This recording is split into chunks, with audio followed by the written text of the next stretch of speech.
The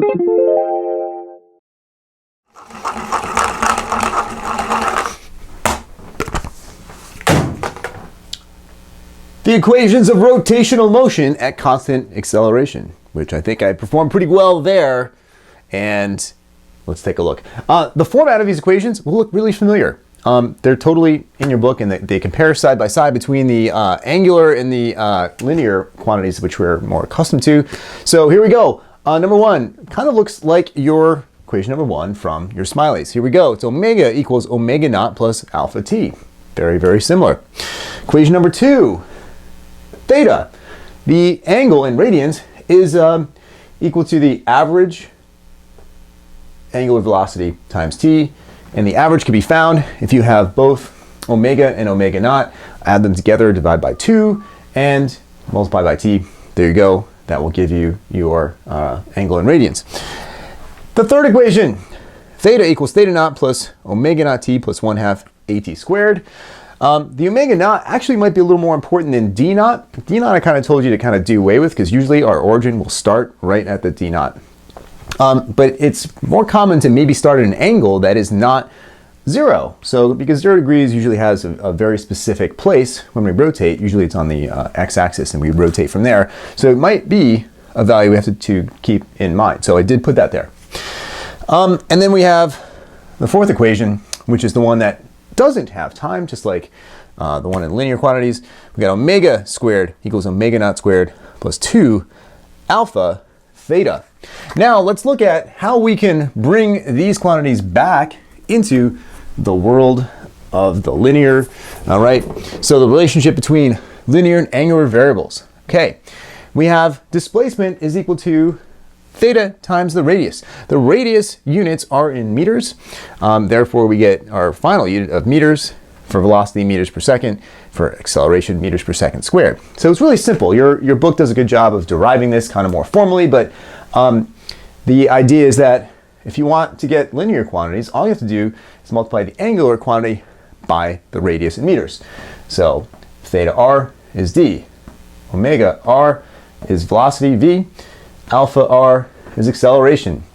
So the units we have here, radians times meters, radians per second times meters, radians per second squared times meters. Now that angle it's kind of a unit, but it's more just how much something rotates. And so the physicalness of it really will get us the meters. So you would think, oh, well, this is meters times radians. Why don't we keep that? The radians will translate once we multiply it by the radius to actual meters. So it's funny because radians aren't considered like a physical quantity, but they're just the angle, just how much something moves like that. So let's run through a case where we can actually use these now. Here's a situation with a bicycle and a bicycle with a wheel diameter of 0.7 meters, starts from rest, but has a uniform angular acceleration of 1.2 radians per second squared. The cyclist pedals for 15 seconds. So let's decode this for a little bit and look at the situation in terms of the keywords. All right, well, it's a wheel diameter, but we got to work in the rate with radius. So that's the thing. We have to translate that over. So I'm just going to write that down as a keyword, though. We have diameter. So we know the diameter goes from one end of the rim to the other through the center of the circle. So that means that the radius is half of that. So the radius in this case is 0.35 meters, like so. And the 0.7 is actually a legit size. It's basically the rim to rim of a typical road bike, and not counting the tire, so because that could change it as well. But that's that would be known as a 700 for 700 millimeters. But it starts from rest. So there's another keyword, rest, meaning, well, since of course it means v naught equals 0, but we're dealing with angular quantity, so I'm going to write it as omega naught is 0 radians per second, like that. It has a uniform angular acceleration. Well, that's kind of key because if it weren't uniform, which is another word for constant, we would not be able to use the rotational equations of motion because they require a constant angular acceleration. So that's good. So we can totally use it with these equations. So we got alpha is 1.2 radians per second squared. And lastly, we're told that the amount of time the cyclist is pedaling, or the bicycle is pedaling, maybe it's by itself. No, the cyclist pedals for 15 seconds. So t equals 15 seconds. So we're looking for revolutions also. Now revolutions will require a little bit of conversion as well, because 1 revolution is equal to 2 pi radians, which is the full circle, full angle. All right, so we'll have to do that conversion too. So a little bit tricky here, but we'll get it. I'll start with the tabula rasa, keep that behind there if I need to reference it at any moment. I'll just kind of rewrite the variables though that we're working with. All right, so we had r is 0.35 meters per second. Alpha was 1.2 radians per second squared. Omega naught was 0 radians per second. And then lastly, we just had the idea of time is 15 seconds, and we'll get to the revolutions a little bit later. So revolutions, the strategy would be to find the angle. How many radians does the wheel turn in that 15 seconds? So we need an equation for that. And I'm going to choose the third one because what we have here are all of the variables necessary, and it's helpful that omega naught is 0. As we'll see, some of the terms go to 0. So we got 1/2 alpha t squared. All right, well, we'll start at angle 0, and this goes to 0 thanks to omega naught being 0 radians per second.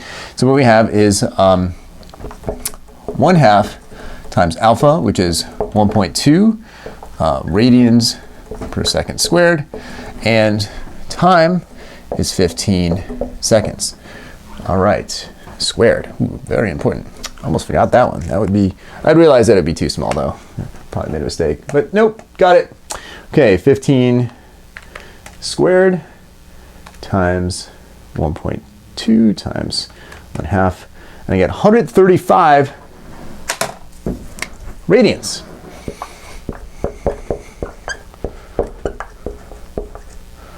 So the conversion, again, to revolutions, we had 1 revolution equals 2 pi radians.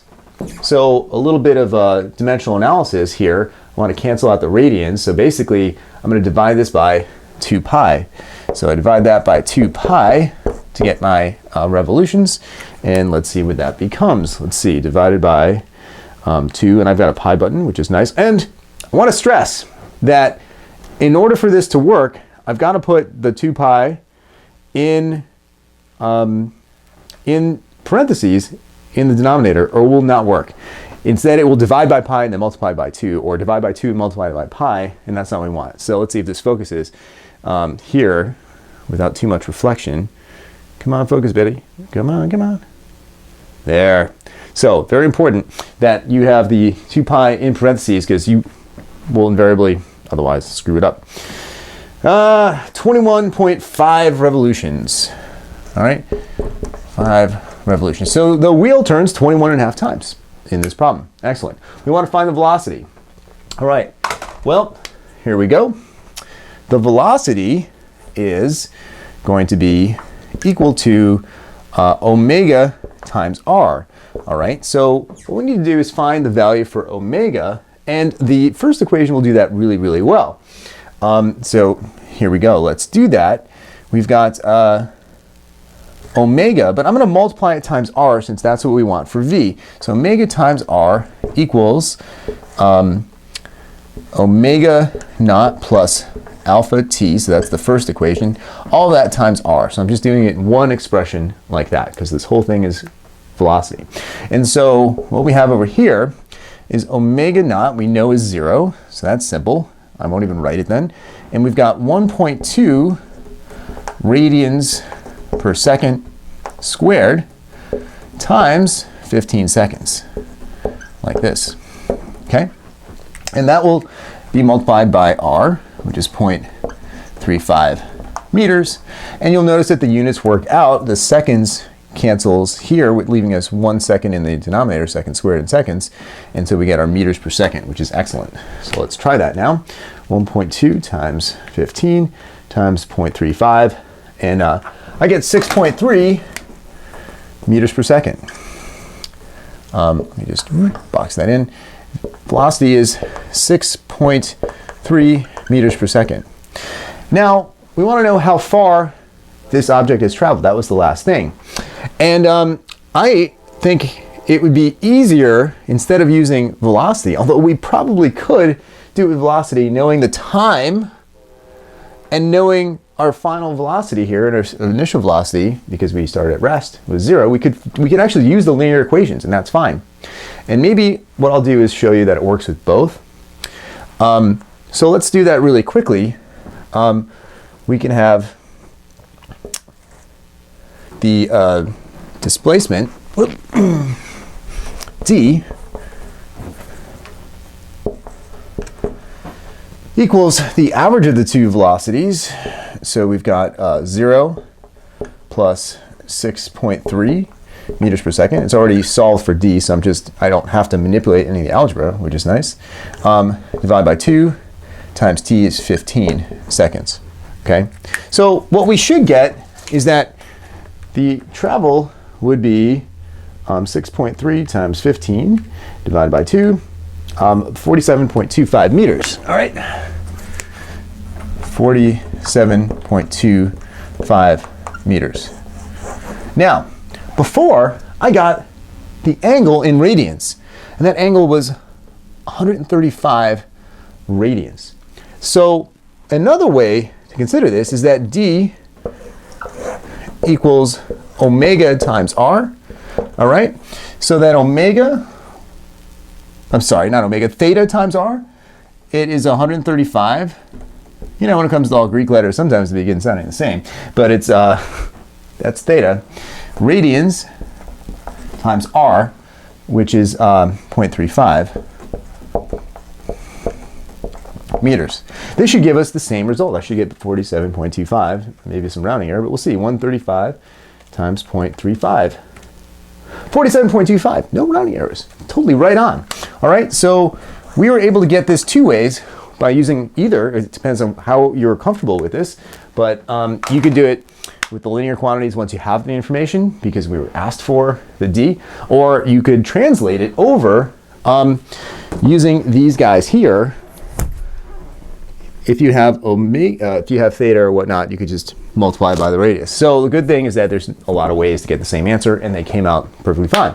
So that's what it is, a sample with rotational quantities and introduction to the equations of rotation that look a lot like our linear ones, and then how you translate between angular and linear motion. Okay, that's what it is. Whew, got through. Morad out. Whew.